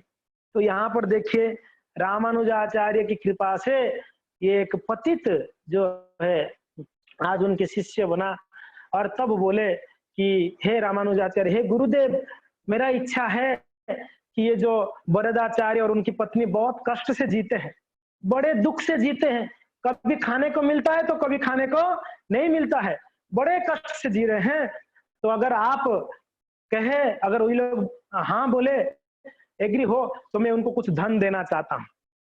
जमींदार था, बहुत धन था इसके पास, बोला कि अगर ये एग्री हो वरदाचार्य उनकी पत्नी, तो मैं उनको कुछ धन देना चाहता हूँ। इसके लिए इनको अच्छे से भजन साधन कर पाएंगे। अभी तो गुरु भाई हो गए ना ये तो। हाँ। तो रामानुजाचार्य बोले वरदाचार्य को, हे वरदाचार्य, ये चाहता है कुछ आपको देने के लिए, आप स्वीकार करो। बोले गुरुदेव, हमको ऐसा चीज में मत फंसाओ जो हमारा भजन छूट जाए, हमको धन नहीं चाहिए। हम सुबह सुबह प्रार्थना करते हैं ना, ना धनम ना धनम ना जनम ना सुंदरिम कविता अम्बा जगदीश कामये मम जन्मनि जन्मनीश्वरे भवताद भक्तिर अहेतुकी त्वयि। क्या प्रार्थना करते हैं हम रोज? ना धनम, मुझे धन नहीं चाहिए, ना जन्म, मुझे कोई जन नहीं चाहिए, ना धनम ना जन्म ना सुंदरिम, कोई सुंदरी भी नहीं चाहिए मुझे, कविता, सुंदर अलंकारिक कविता भी नहीं चाहिए। ना धनम ना जन्म ना सुंदरिम कवितम वा जगदीश कामये। मेरा क्या एक ही कामना है प्रभु, हे जगदीश, हे भगवान, मेरा एक ही कामना है। क्या है? मम जन्मनि जन्मनीश्वरे, मैं जन्म जन्मांतर अहेतु की भक्ति, आपकी अहेतु की भक्ति करता रहूं, ऐसा कृपा करिए, मुझे धन जन नहीं चाहिए। तो यही प्रार्थना वरदाचार्य कर रहे थे उनकी गुरु जी को कि हे गुरुदेव, मुझे धन, ये जन नहीं चाहिए, मुझे धन, बस आप आशीर्वाद दो, हम दोनों ने आपके लिए अच्छा सेवा कर पाए, अच्छा भजन कर पाए, भगवान के प्रसन्न कर पाए। तो रामानुजाचार्य बहुत प्रसन्न हुए, प्रसन्न होकर उनको आशीर्वाद दिए, आशीर्वाद देकर और वो शिक्षा दिए। उस समय क्या हुआ पता है? और एक घटना हुआ, यज्ञेश वेट कर रहा था वहां पर गुरुदेव आएंगे, क्योंकि उनको बोल के गए थे ना ये दो शिष्य यज्ञेश के घर पे कि गुरुदेव आएंगे शिष्यों के साथ। वो वेट कर रहे हैं, वेट कर रहे हैं, वेट ही कर रहे हैं, आए नहीं गुरुदेव। उनको पता चला हमारे गांव पे जो वरदाचार्य है उनकी घर पे आए हुए हैं, तो दौड़ आया, दौड़ दौड़ के आके रामानुजाचार्य की चरण पकड़कर रोने लगा कि हे गुरुदेव, मेरे से क्या अपराध हुआ जो आप मुझे आशीर्वाद देने नहीं आए, मुझे कृतार्थ नहीं किए। तो बहुत रो रहा था। रामानुजाचार्य बोले कि आप कैसे मेरा सेवा कर सकते हो जबकि आप दो शिष्यों को ही अच्छे से सत्कार नहीं कर पाया। हाँ? हम लोग का ऐसे कभी कभी होता है, जब गुरुदेव आते हैं या कोई सीनियर वैष्णव आते हैं तो हम बहुत भाव दिखाते हैं, अरे वो तो बॉम्बे से आए या वृंदावन से आए ये प्रभु जी, खूब हम उनको बहुत आदर देते हैं। मगर जो हमारे साथ में वैष्णव होते हैं उनको हम उतना ज्यादा आदर नहीं देते हैं। ये तो इनको तो रोज देखता हूँ, अरे ये प्रभु जी ये तो रोज रहते ही है, अरे ये माता जी तो रोज मिलते रहते हैं। अति परिचयात अवज्ञा, ज्यादा परिचय होने पर भी उनके प्रति हमारा अवज्ञा हो जाता है, हम उनको उतना ध्यान नहीं देते हैं। नहीं, आप कैसे गुरुदेव को अच्छी सेवा कर सकते हो जब आप आपके साथ में रहने वाले भक्तों को सेवा नहीं कर पा रहे हो। आप, ये ट्रेनिंग है, इन भक्तों को आप कितना अच्छा सेवा कर सकते हो उतना ही अच्छा गुरुदेव को आप ध्यान रख सकते हो। नहीं तो क्या होगा, गुरुदेव के सामने आप दिखावटी करोगे थोड़ा समय, बाद में उनको लिए उनके प्रति भी अपराध कर लोगे। इसीलिए हमको ये ट्रेंड होना चाहिए, ये शिक्षा लेनी चाहिए। हमारे आसपास इर्द गिर्द में जो भक्त लोग रहते हैं हमारे साथ में डेली, उन भक्तों को कैसे हम आदर दें, गुरुदेव को जितना आदर देते हैं उतना आदर इन लोगों को कैसे दे सकते हैं हम तो सोच लिए छोटा है, ये बड़ा है, ये मध्यम है, ये ऐसा है, नहीं, सब कोई हमारे से श्रेष्ठ है। कोई आज ज्वाइन हुआ भक्त भी है, वो कितने भक्ति किए होंगे पिछले जन्मों में हमको नहीं पता है। तो इसलिए हम सबको पहले आदर दें भक्तों को, बाद में गुरु को आदर दे सकते हैं। तो ये रामानुजाचार्य शिक्षा दिए कि पहले मेरे शिष्यों का आदर करो, फिर मेरा आदर करोगे, तब मैं प्रसन्न होता। तो यज्ञ के कि गुरुदेव मेरा ऐसा कोई भाव नहीं था इग्नोर करने का, मैं आपका नाम सुन के इतना भाव विभोर हो गया कि मैंने उन लोगों को आदर नहीं कर पाया, तो मुझे क्षमा करिए, जरूर है ये बहुत बड़ा गलती है मेरा। तो रामानुजाचार्य बोले चलो कोई बात नहीं, अभी तो मुझे श्री शैल धाम जाना है, हम लोगों को बहुत लंबा चल के जाना है, तो अभी आते समय अगर होगा तो मैं आपके घर पे आऊंगा। रामानुजाचार्य कहकर आशीर्वाद देके वहां से फिर चलते चलते चलते चलते रामानुजाचार्य आगे बढ़े। हरे कृष्णा कृष्णा कृष्णा हरे हरे, हरे राम राम राम हरे हरे। 2 मिनट के लिए किसी को पानी पीना है तो पी लीजिए।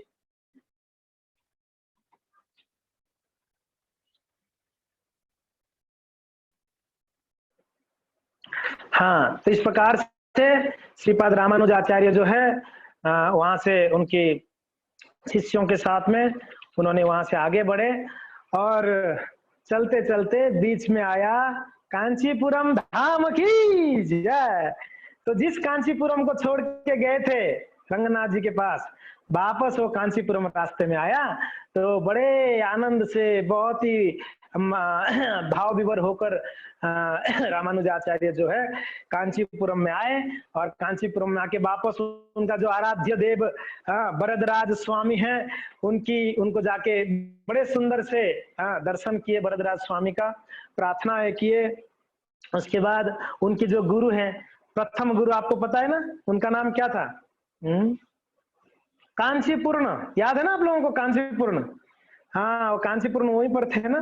तो कांचीपूर्ण को जाके मिले तो कांचीपूर्ण उनको आलिंगन किए और कुछ समय कांचीपूर्ण के साथ में वहीं पर समय बिताए। कुछ दिन 2-4 दिन उनके साथ में रहे और कुछ वार्तालाप हुई, बहुत सुंदर कृष्ण कथा किए गुरु और शिष्य, और उनके साथ में जो शिष्य लोग थे सभी लोग बड़ा आनंद से फिर कांचीपूर्ण से आदेश लेकर आगे बढ़े। कांचीपुरम से आगे बढ़े कहाँ के लिए? श्री शैल धाम, इनको जाना है ना, तिरुमला जाना है भगवान का, वेंकटेश का दर्शन करने के लिए। तो फिर चलते चलते चलते चलते तिरुपति के लिए जा रहे थे। तो रास्ते में उनको रास्ता भटकने जैसा लगा, रामानुज को समझ में नहीं आ रहा था कहाँ से जाना है, घना जंगल है पूरा उस समय। तो एक व्यक्ति मिला, एक ग्वाला, एक सवर है, ग्वाला तो नहीं एक सवर है, बड़ा नीच जात का व्यक्ति मिला। तो मिला तो उनको पूछे कि महाशय आप बता सकते हैं श्री शैल धाम जाने के लिए कहाँ से जाना पड़ेगा? हम पूछते हैं ना, कभी हम रास्ता भटक जाते तो किसी ना किसी को पूछ लेते हैं। तो वैसे रामानुज ने एक नीच सवर को पूछे कि आपको आवाज आ रहा है ना मेरा? ओके ठीक है। तो पूछे तो सबर तुरंत बोले कि महाराज आप इधर से जाएंगे तो आपको श्री शैल धाम आ जाएगा। तो जैसे ही उन्होंने रास्ता दिखाया तुरंत रामानुजाचार्य जो है दंडवत प्रणाम किए उस व्यक्ति को, दंडवत प्रणाम, नीचे गिर गए, प्रणाम कर रहे हैं। तो सारे शिष्य लोग आश्चर्य हो रहे थे, ये एक सवर है, बड़ा नीच जात का व्यक्ति है, हमारे गुरुदेव ब्राह्मण और इतने बड़े सन्यासी है, आचार्य है, ये इस नीच व्यक्ति को प्रणाम कर रहे हैं, गुरुदेव आप इनको क्यों प्रणाम कर रहे हैं? तो रामानुजाचार्य कहे कि इसने हमको वैकुंठ धाम का रास्ता दिखाया। कहाँ का रास्ता? वैकुंठ धाम का। श्री शैल धाम जो है वैकुंठ है, तो वैकुंठ को रास्ता दिखाने वाला गुरु होता है, गुरु। इसके लिए मैं उसको प्रणाम किया। देखिए क्या भाव है। जो हमको भक्ति के लिए रास्ता दिखाए, जो हमको भगवान के मंदिर के लिए रास्ता दिखाते हैं, जो हमको भागवत का रास्ता दिखाते हैं, जो हमको कृष्ण से मिलवाते हैं या भक्ति प्रदान करते हैं, वो लोग महान होते हैं, हमारा गुरु होते हैं। इसलिए गुरु जो है कई प्रकार के होते हैं। पथ प्रदर्शक गुरु, आपको समझ में आ रहा है ना मेरा कथा कि नहीं समझ में आ रहा है? आ रहा है ना? ओके। तो एक पथ प्रदर्शक गुरु, दूसरा चैत्य गुरु, तीसरा दीक्षा गुरु, चौथा शिक्षा गुरु, ऐसे कई गुरु होते हैं। पथ प्रदर्शक गुरु यानी जो हमको रास्ता दिखाते हैं भक्ति में। ऐसे हो सकता है कोई हमको रास्ता दिखाए कि आप ये हरे कृष्ण महामंत्र जपो, हो सकता है वो जप नहीं करता हो, मगर आपको बोला होगा ना महामंत्र जपो ये श्रेष्ठ है, तो आपके लिए वो गुरु है। आप ये मत सोचो ये खुद ही तो जपता नहीं है, ये क्या मुझे हमको बोल रहा है हरे कृष्ण जपो करके। हो सकता है वो नहीं जप करते होंगे, मगर आपको उन्होंने बोला ना एक सही रास्ता, तो आप उनको गुरु मान के उनको प्रणाम आदर देनी चाहिए। उनका ये सहयोग कभी भूलना नहीं चाहिए हमको। वैसे आप सबकी जीवन में, हमारे सबकी जीवन में आप सबको अनुभव होगा, हमको कई भक्तों ने रास्ता दिखाया भक्ति में आने के लिए, है ना? सही बात है, कई भक्तों ने रास्ता दिखाया होगा। कोई आपको इंस्पायर किया होगा कि आप सुबह मंगल आरती आइए, कोई आपको कहे होंगे कि प्रभु जी आप जप करिए, कोई आपको ये इंस्पायर किए होंगे कि आप भगवान का सेवा करिए, कोई आपको ये इंस्पायर किए होंगे कि प्रभु जी आप जो है एकादशी व्रत को करना शुरू करिए। अलग अलग भक्त अलग अलग रास्ता दिखाते हैं हम भक्ति में, वो सारे हमारे लिए गुरु सदृश्य है, वो सबको हमको आदर देनी चाहिए। तो रामानुजाचार्य इस प्रकार से वहां पर उनको प्रणाम किए और आगे बढ़ते बढ़ते गए। जैसे ही अभी जो हेड कंडल वाला वेंकट रमणा गोविंदा गोविंदा तो भगवान गोविंदा यानी कृष्ण यानी वेंकटेश, तो वेंकटेश के ऊपर जाना है, 8 में 7 पहाड़ों को चढ़ के जाना पड़ेगा ना अभी। तो नीचे पहाड़ के नीचे पहुंच गए। पहुंचने के बाद रामानुजाचार्य अभी चढ़ नहीं रहे हैं पहाड़, वहां रुक गए, बोले कि मैं ऊपर नहीं जाऊंगा। तो शिष्य लोग बोले गुरुदेव आप क्यों ऊपर नहीं जाएंगे? बोले कि ये पहाड़ जो है अनंत से स्वयं है। कौन है? वो जो पहाड़ है ना वो स्वयं अनंत जी, अनंत जी। तो अनंत देव के ऊपर पैर रख के मैं कैसे जा सकता हूं? अनंत देव के ऊपर चढ़ने का अधिकार सिर्फ कृष्ण का है, भगवान का है। तो मैं कैसे अनंत देव के ऊपर पैर रख के चढ़ के जाऊं? तो इसलिए मैं यहीं पर रह के प्रार्थना करूंगा। तो सारे शिष्य लोग बोले गुरुदेव अगर आप नहीं जाएंगे ना तो आपको फॉलो कर कर आगे कोई नहीं जाएगा भगवान के पास दर्शन करने। तो फिर वेंकटेश्वर का कैसे फेमस कैसे होंगे वो? तो गुरुदेव आपको तो चलना चाहिए ऊपर तक।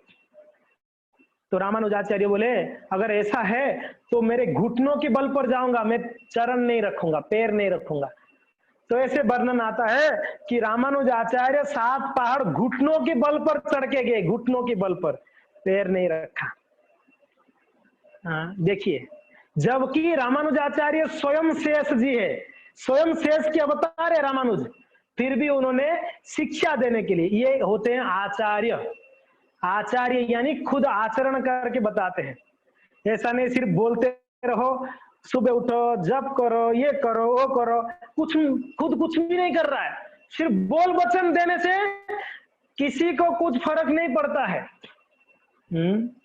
आप देखो आजकल कितनी कथाएं होते हैं संसार भर में, हर जगह में कथा, भागवत कथा, वृंदावन में, मथुरा में, हर जगह पे कहीं भी जाओगे कथाएं होती है। हमारे उदयपुर में भी कभी बड़ा बड़ा कथाएं होती है, वो माता जी आते हैं, कभी कभी प्रभु जी आते हैं, कभी कोई आते हैं कथा करते हैं और करोड़ों रुपया यहाँ से ले जाते हैं। वो एक भी भक्त नहीं बन पाता है कथा के बाद।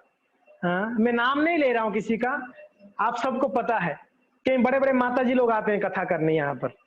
हमने सुना था वो आके यहाँ से जब गए कहीं 4-5 करोड़ रुपया ले गए यहाँ से लोगों से इकट्ठा करके, वो कथा के माध्यम से पैसा इकट्ठा करने आते हैं। ऐसे कथा में किसी का कोई परिवर्तन नहीं हो सकता है, ध्यान रखिएगा। हजार, हमने सुना था कि उनकी कथा में हजारों लोग गए थे, मगर उसमें से कितना लोग हरे कृष्ण नाम जप किया बताओ? एक भी व्यक्ति नहीं होगा जो हरे कृष्ण नाम को जप किया होगा। मगर हमारे इस्कॉन में देखिए, आप बोलेंगे कि हम तो, आप तो प्रभु जी इस्कॉन वाले हैं ना इसलिए इस्कॉन का ही गुणगान करोगे ना। नहीं, ऐसी बात नहीं है। हम अपना अनुभव कहते हैं, आप लोग का अनुभव हुआ भी होगा। हमारे इस्कॉन में कोई बहुत बड़ा बड़ा प्रवक्ता नहीं है हम लोग, फिर भी जब कथा करते हैं, क्योंकि हम उसी को बोलते हैं जो गीता भागवत में हूबहू बताया गया है, उसमें कुछ मिलावटी नहीं है। और दूसरा क्या है, पैसा के लिए पैसा नहीं बनाए इसको एक बिजनेस नहीं बनाना चाहिए भागवत कथा को। तो हमारे जब इस्कॉन में कथा होती है भक्तों का, कितने लोग कथा के बाद हरिनाम जप करना शुरू हो जाते हैं। क्या क्या हम लोगों ने कुछ उनको कोई घूस दिया था क्या? नाम जप करने के लिए आपको 5,000 रुपया दूंगा, नाम जप करो। आप घूस देते हैं? हम नहीं। या उनको ऐसे बोलते हैं चलो आप नाम जप करोगे तो ये हो जाएगा आपके साथ? नहीं, आपकी बैंक बैलेंस नहीं बढ़ने वाला है। फिर भी लोग जप करते हैं, क्यों?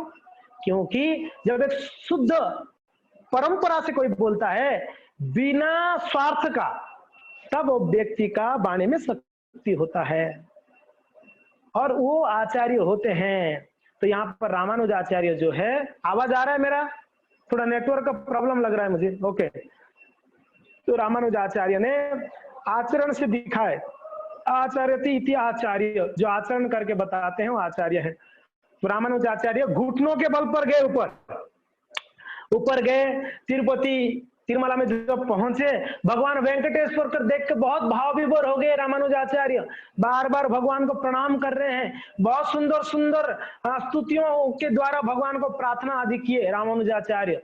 और वहां पर अनंतालवर को मिले, कई भक्तों को मिले, मिलकर बहुत प्रसन्न हुए। कुछ समय रामानुजाचार्य वहीं पर रुके, हाँ, वेंकटेश्वर धाम में, हाँ, श्री शैल धाम में वहीं पर रुके। तो रुक के रोज क्या करते, सुंदर सुंदर भगवान की कथाएं सुनाते थे भक्तों को रोज, और भगवान का रोज सेवा करते, भगवान का रोज दर्शन आदि करते। तो रोज रामानुजाचार्य के लिए एक माता जी थी, गोल्लाम्मा। गोल्ला नहीं, वो एक ग्वालिन थी एक्चुअली।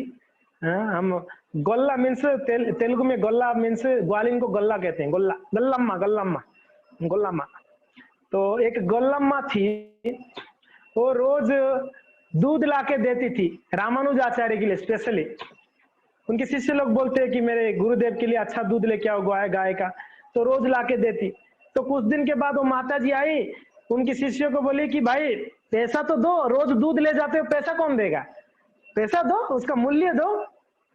तो शिष्य लोग बोले कि अरे मैया तू पैसा मांग रही है, क्या कर रही है, रामानुजाचार्य से पैसा लेगी तू, हमारे गुरुदेव पता है कौन है, स्वयं अनंत शेष हैं और भगवान की महान भक्त है, अरे वो चाहेंगे तो आपको मुक्ति दे सकते, तू पैसा मांग रही है, इतना मूर्खता कर रही है तू, तेरे को मुक्ति चाहिए तो मांग ले, रामानुजाचार्य देंगे।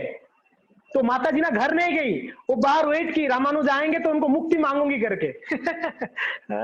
तो माता जी वही बैठी थी बाहर, तो रामानुजाचार्य जैसे मंदिर से बाहर आए तो तुरंत उनकी चरण पकड़ ली माता जी, बोलती कि हे प्रभु जी, हे स्वामी जी, कृपया मुझे मुक्ति दीजिए। रामानुजाचार्य बोले कि अरे मैया मैं मुक्ति नहीं दे सकता, मुक्ति देने वाले तो मुकुंद है, मुक्ति कौन देते हैं, मुकुंद देते हैं, भगवान कृष्ण, वेंकटेश चाहेंगे तो आपको मुक्ति दे सकते हैं, मैं कैसे मुक्ति दूंगा। बोले कि नहीं, वहां जाऊंगा तो वो मुक्ति नहीं देंगे। बोले नहीं नहीं देंगे, आप जाओ वेंकटेश के पास जाओ, उनको प्रार्थना करो, आपको मुक्ति देंगे। बोले कि हे रामानुज आप एक लेटर लिख दो ना, मैं जाके बताऊंगी कि रामानुजाचार्य लेटर दिए करके। तो रामानुजाचार्य अरे मेरे लेटर का कोई वैल्यू नहीं है। बोले नहीं नहीं आप चीटिंग कर रहे हो, आप लिख के दो कि हे प्रभु ये माता जी को मुक्ति दो करके आप लिख के दो।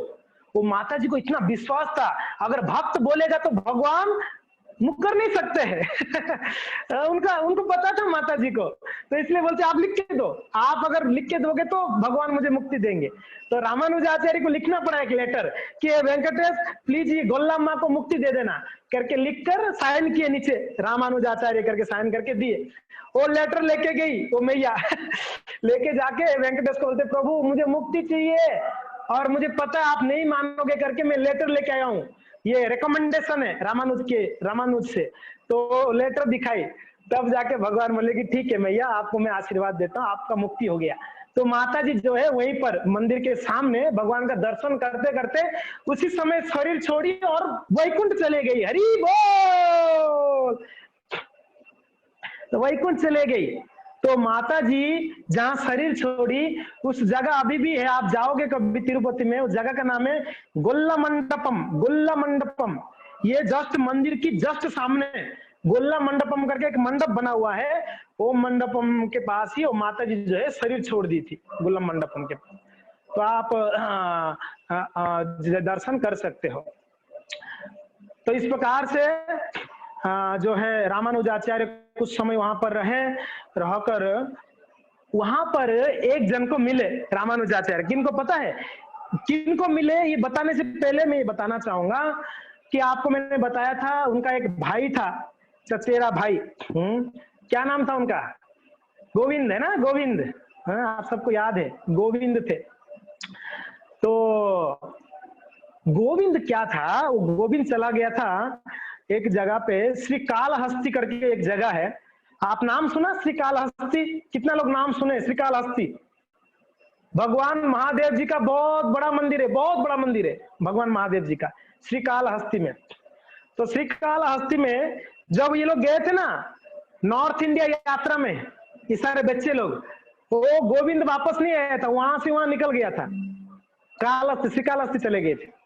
और श्रीकालहस्ती में जाकर वहां पर महादेव की सेवा करके बहुत अच्छा महादेव की भक्त बन गए थे, महादेव के उपासक बन गए थे। तो रामानुज को पता चला कि गोविंद जो है अभी महादेव का भक्त है। एक बार दोनों हाथ उठाइए तो सब लोग, हरे कृष्णा कृष्णा कृष्णा हरे हरे, हरे राम राम राम हरे हरे। क्योंकि यहाँ पर मैं देख पा रहा हूँ कई सारे भक्त लोग बड़े भाव विभोर में है, कथा सुन रहे हैं और उनका आंख जो है बंद हो रहा है, शरीर रोमांचित हो रहा है और जमाई आ रही है भाव से। कथा सुन सुन के मैं यहाँ पर देख पा रहा हूँ सबको। तो इसलिए मैं चाह रहा था कि उस भाव से आप बाहर निकलिए तो कथा को अच्छा आस्वादन कर सकते हैं, क्योंकि ना भाव में इतना चले जाएंगे तो बाद में कान बंद हो जाएगी। तो इसलिए थोड़ा भाव से बाहर आ जाइए आप लोग, इसलिए थोड़ा सा मैंने महामंत्र बोला। ओके, तो इस प्रकार से उनका भाई जो है महादेव का सेवक बना है। ये सुने एक तरीके से तो बहुत प्रसन्न हुए कि चलो महादेव की सेवा कर रहे, मगर दुख भी ये था कि वो कृष्ण को छोड़ दिए थे। पहले कृष्ण के भक्त थे बहुत अच्छा, मगर जब महादेव के पास गए कृष्ण को भूल गए। मैंने आज सुबह बताया था जब के बाद, है कि नहीं, कि मैंने बोला था कि अगर हम कृष्ण भक्त होते हैं तो हम कृष्ण भक्त होने के बाद अगर महादेव का अगर पहले उपासना करते हैं, उनको भूल जाते हैं, उनको इग्नोर करते हैं, तो ये बहुत बड़ा अपराध है। अगर हम गणेश जी का उपासना कर रहे थे, अगर उनको इग्नोर किया जाए, अरे ये तो क्या थर्ड क्लास है, अभी तो हम कृष्ण भक्त है, ये बहुत बड़ा अपराध है हमारे लिए। और वैसे ही कोई कृष्ण भक्तों के बाद में महादेव को पूजा करके बाद में कृष्ण को भूल जाएगा, ये भी बहुत बड़ा अपराध है भगवान के प्रति। तो दोनों नहीं होनी चाहिए, या देवी देवताओं को अनादर किया जाए या भगवान का अनादर किया जाए। आप 1 मिनट के लिए रहिएगा। तो यस, रामानुजाचार्य जब सुने कि श्रीकालहस्ती में उनकी भाई गोविंद जो है सेवा कर रहे हैं, तो उन्होंने वापस प्लान किए कि गोविंद को किसी भी तरीके से उनको कृष्ण भक्ति में वापस लाया जाए। ऐसे विचार करके उनका एक मामा जी थे, मैंने ये बताना भूल गया, ये रामानुज की माँ का नाम क्या था? कौन बताएगा माँ का नाम? रामानुज का माँ का नाम क्या था? कोई है बता सकते हैं? एक जन बताएंगे बस, रमेश प्रभु बताएंगे। अच्छा, आपको याद करनी चाहिए, उनकी माँ का नाम था कांतिमती। रामानुजाचार्य का माँ का नाम था कांतिमती और गोविंद का माँ का नाम था दीप्तिमती।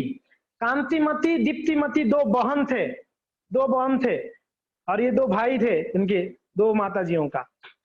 और कांतिमती दीप्तिमती के एक भाई थे, कांतिमती और दीप्तिमती के एक भाई थे, उनका नाम है श्री शैलपूर्ण। श्री शैलपूर्ण करके उनके भाई थे।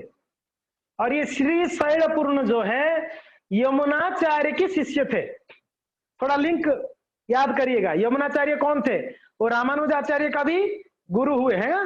वैसे ही श्री शैलपूर्ण यमुनाचार्य का शिष्य थे और श्री शैलपूर्ण की 2 बहन थे, कांतिमती दीप्तिमती। और उनकी कांतिमती से रामानुजाचार्य जन्म हुए, दीप्तिमती से गोविंद जन्म हुए। और ये श्री शैलपूर्ण जो है सन्यासी थे, ये सन्यासी थे, वो विवाह नहीं किए हैं। तो कृष्ण भक्त थे, भगवान का नारायण के भक्त थे। तो रामानुजाचार्य श्रीरंगम में रहते समय एक लेटर लिखे थे अपने मामा जी के पास, है श्री शैलपूर्ण जी, मामा जी कृपया, मुझे पता चला कि गोविंद जो है अभी श्रीकालहस्ती में रह रहा है, आप कृपया किसी भी तरीके से गोविंद को वापस लेके आइए कृष्ण भक्ति में, वो कृष्ण को अभी भूल गए हैं। तो उनकी मामा को जब लेटर मिला, वो तो सन्यासी थे, वो वहां से चलते चलते श्री शैल धाम से यानी तिरुमला से चलते चलते वो श्रीकालहस्ती गए थे और श्रीकालहस्ती में जाके गोविंद को मिले थे। और गोविंद को जाके मिलकर उनको बताए थे कि हे गोविंद, हाँ आप बहुत अच्छा है, हाँ महादेव का सेवा कर रहे हो, मगर हमारा परम आराध्य भगवान जो है वो है भगवान श्री कृष्ण है, तो हमको श्री कृष्ण की सेवा करनी चाहिए। तो उस समय गोविंद क्या बोला पता है? बोला कि कृष्ण और महादेव तो एक ही है ना। तब श्री शैलपूर्ण को लगा कि थोड़ा इसकी दिमाग में मायावादी फिलोसफी घुस गया है यहाँ पर रह के, क्योंकि ना वहां पर सब मायावादी लोग थे। तो इसके दिमाग में थोड़ा मायावादी फिलोसफी घुसा हुआ है। तो रोज क्या करते, भागवत के ऊपर चर्चा करते, रोज ये गोविंद आके सुनते, क्योंकि ना उनके मामा जी थे, है कि नहीं है, तो सुनते। क्या कुत्ता का आवाज आ रहा है ना आप लोगों को? हाँ, वो बाहर कुत्ता भौंक रहा है, वो बोल रहा है कि कितना भौंकेगा तू, अभी तो बंद कर, 1.5 घंटा से भौंक रहा है, मुझे वो बोल रहा है। वो एक पंडाल लगा हुआ था, एक नेता ने प्रवचन दे रहे थे, एक नेता, तो एक कुत्ता पंडाल की बहुत दूर में बैठ के सुन रहा था लेक्चर, नेताजी का, जो नेता थे ना उनका लेक्चर सुन रहा था। दूसरा कुत्ता आके बोल रहा है, अरे क्या सुन रहा है फालतू का, चल ना खाने के लिए, वो होटल में सारा प्लेट प्लेट नीचे डाल दिए, प्लेट को चाटते हैं खाते हैं, चलो। तो कुत्ता बोल रहा है, अरे रुक रुक यार, सुनने दे, बड़ा अच्छा बोल रहा है। बोले कि क्या सुन रहे, तू एक कुत्ता है, इन लोगों का सुन के क्या करेगा। नहीं, वो बोल रहा है, यार मैं इसलिए सुन रहा हूँ, हम लोग 2 बार भोगते हैं तो हमको पत्थर और डंडा मारते, अरे ये साला 1 घंटे से भोग रहा है, इसको कोई कुछ नहीं बोल रहा है। तो मैं यही आश्चर्य हूँ कि ये ऐसे क्या बोल रहा है कि लोग सुन रहे हैं इसको। तो खैर ये एक छोटा सा जोक है। तो इस प्रकार से श्री शैलपूर्ण जो है वहां पर उनकी गोविंद को रोज भागवत सुनाते थे, और गोविंद धीरे धीरे धीरे धीरे सुनते सुनते कृष्ण के प्रति उनका अटैचमेंट बढ़ने लगा।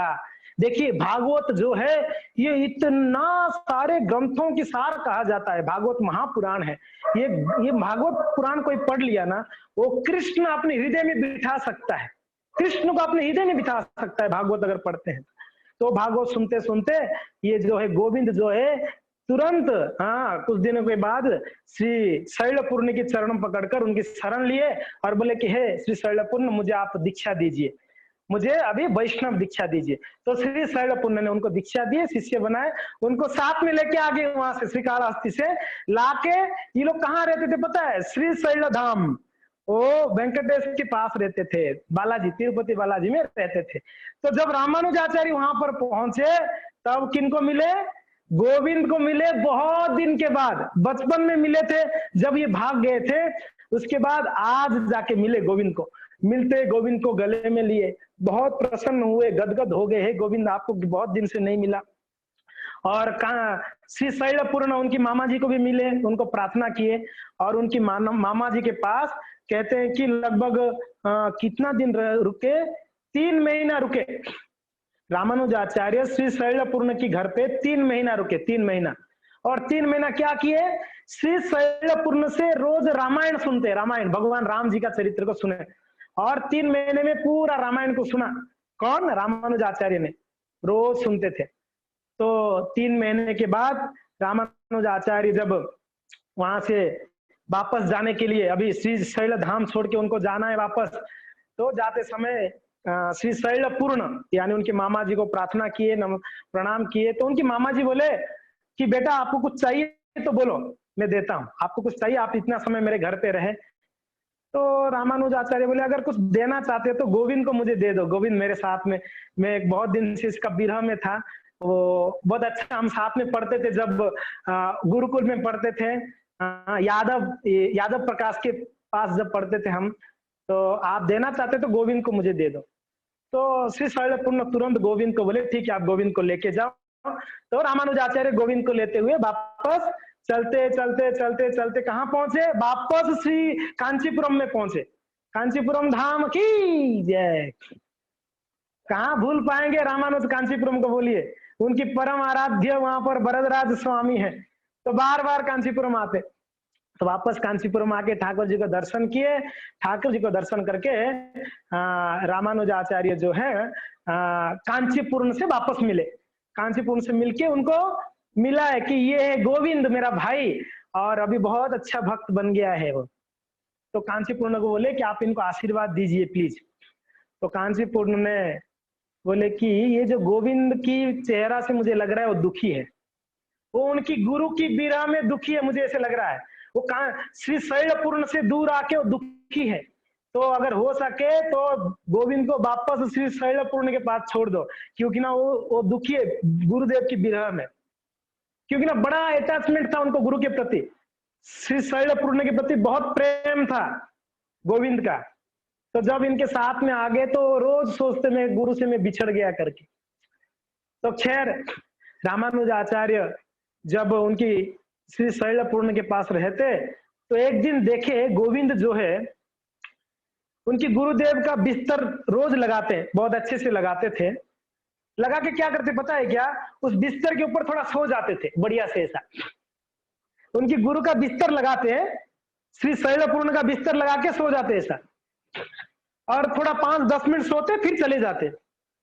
तो एक दिन रामानुजाचार्य देख लिए थे, तो जाके श्री शैलपूर्ण को बोले कि हे श्री शैलपूर्ण मामा जी, ये गोविंद जो है ना, वो आपका बिस्तर लगाता है, 10 मिनट सोता है बढ़िया से, फिर जाता है रोज। तो श्री शैलपूर्ण बोले अच्छा उसको बुलाओ। तो बुलाए गोविंद को। अरे गोविंद, तू ऐसे करता है कि बिस्तर बिछाते हो आप और उसके ऊपर थोड़ा सोते हो, आपको पता है इसका फल क्या मिलेगा? गुरु के प्रति अपराध है। बोले हाँ गुरु जी, ये तो बहुत बड़ा अपराध है, मुझे नरक जाना पड़ेगा, मुझे पता है ये। बोला फिर भी ऐसे क्यों करते हो? आपको नरक जाना पड़ेगा, आपको पता है गुरु की बिस्तर में सोना, यानी गुरु का चीजों को भोग करना, उसको गुरु भोगी कहते हैं, गुरु भोगी। तो गुरु के चीजों को भोग कर रहे हो तो ये नरक जाना पड़ेगा।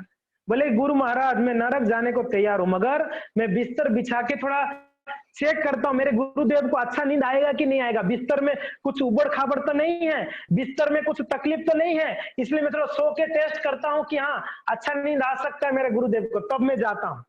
तो ये सुनकर उनके गुरु बहुत प्रसन्न हुए और उनको गले में मिल ले, बोले कि आपको कृष्ण भक्ति प्राप्त हो, आपको कृष्ण का कृपा प्राप्त हो करके आशीर्वाद दिए। तो ये रामानुज देखे थे गुरु के प्रति कितना उनका अटैचमेंट था।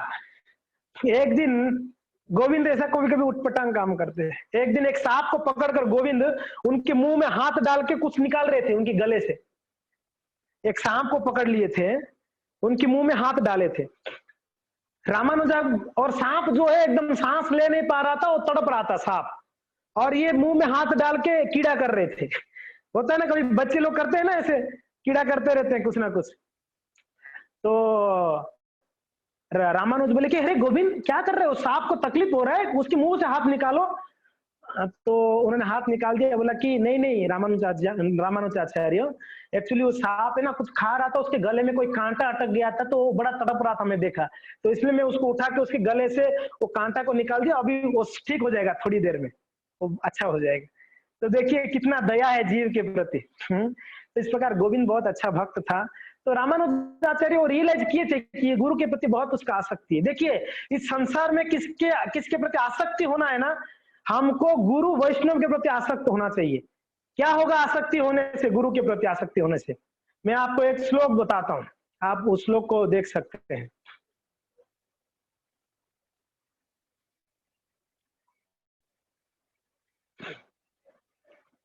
आपके सामने एक श्लोक है,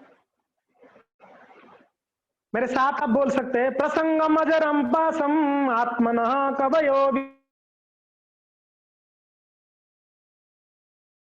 द्वारम अपावृतम। कहते हैं अपनी माता देवती को, क्या कहते हैं? प्रत्येक विद्वान व्यक्ति अच्छी तरह जानता है कि सांसारिक आसक्ति ही आत्मा का सबसे बड़ा बंधन है।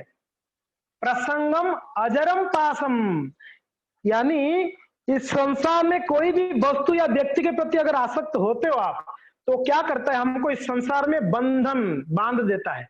अजरम पासम, बहुत बड़ा बंधन है संसार की चीजों के प्रति, संसारी व्यक्ति के प्रति आसक्ति। मगर आगे कहते हैं वही आसक्ति अगर स्वयं साधु सुकृत, अगर वही आसक्ति कोई साधु के प्रति हो जाए, किंतु वही आसक्ति यदि स्वरूप सिद्ध भक्तों के प्रति हो जाए, तो मोक्ष द्वारम अपावृतम, उसको मोक्ष का द्वार खुल जाता है। हरि बोल। तो देखिए ये भागवत का कथन है, अगर कोई साधु के प्रति हमारा आसक्ति हो जाए, कोई भक्त के प्रति आसक्ति हो जाए, गुरु के प्रति आसक्ति हो जाए, तो हम इस संसार से बहुत जल्दी उबर के हम भगवान का नित्य धाम को प्राप्त करेंगे जब हम शरीर छोड़ेंगे। मोक्ष द्वारम अपावृतम, उसके लिए मोक्ष द्वार खुल जाता है। बहुत कठिन नहीं होगा अगर साधु के प्रति आसक्ति हो जाए। भक्तों के प्रति आसक्ति अच्छा है, वही कोई भौतिक संसार के व्यक्तियों के प्रति आसक्ति वो बंधन के कारण है। तो यहाँ पर उनकी गुरु के प्रति ये गोविंद का आसक्ति देखकर वापस क्या हुआ, रामानुजाचार्य ने गोविंद को बोले, हे गोविंद आप जाओ गुरुदेव का सेवा करो। तो गोविंद वापस आया, आके श्री शैलपूर्ण को प्रणाम किए। तो श्री शैलपूर्ण बोले कि आ गए आप वापस? बोले हैं। रामानुजाचार्य बोले कि आप जाके श्री शैलपूर्ण का सेवा करो। तो कुछ भी नहीं बोले। श्री शैलपूर्ण मीन्स प्रसन्न नहीं थे उनको वापस आने का, तो बड़ा ध्यान नहीं देते थे। गोविंद खाता था कि नहीं खाता था, क्या कर रहा है, नहीं ध्यान देते। तो एक दिन दूसरा शिष्य बोले कि गुरुदेव आप गोविंद को क्यों नहीं ध्यान दे रहे हो? तो श्री शैलपुत्र बोले कि एक चीज को जब मैंने बेच दिया तो उसका मालिक कोई दूसरा हो जाता है, उसके प्रति मेरा कोई अधिकार नहीं बनता है, तो उस चीज के प्रति मेरा अधिकार नहीं तो मैं क्यों बोलूं। तो ये बात को गोविंद सुन लिए, बोले मेरे गुरुदेव चाहते हैं कि मैं रामानुज के पास रह के उनका सेवा करूं।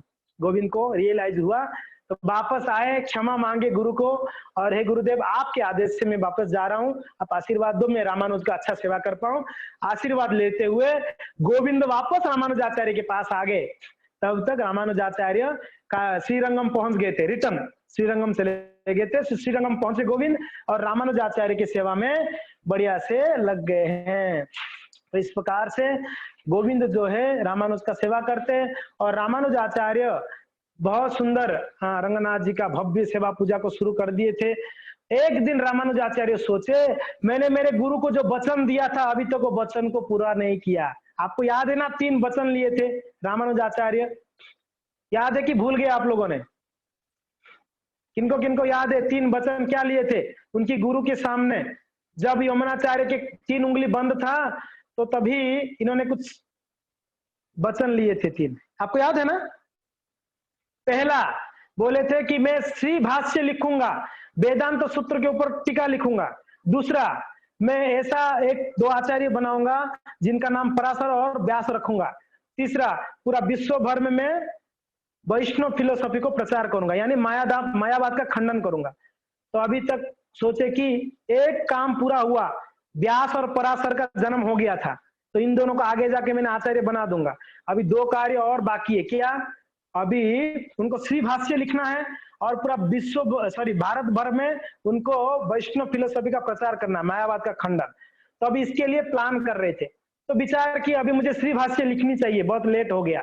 अब ये श्री भाष्य लिखने के लिए उनको एक ग्रंथ का जरूरत पड़ा। वो ग्रंथ का नाम है, कहते हैं बोधायन वृत्ति, बोधायन वृत्ति, बोधायन वृत्ति, ये ग्रंथ है। ये ग्रंथ को जब पढ़ के उसके बाद उनको टीका लिखना है, वो ग्रंथ से कुछ उनको इंफॉर्मेशन मिल चाहिए था। तो ये ग्रंथ को विश्व में कहीं उपलब्ध नहीं था, एक ही जगह में उपलब्ध था, उस जगह में जाके लेना है। वो ग्रंथ कौन सी जगह में था, उसको कैसे लाए रामानुजाचार्य और श्री भाष्य कैसे लिखा उन्होंने, इसको सुनना है तो आपको कल शाम को 6 बजे यहाँ पर आना पड़ेगा वापस। हरे कृष्णा, श्रील प्रभुपाद की जय, श्रीपाद रामानुजाचार्य की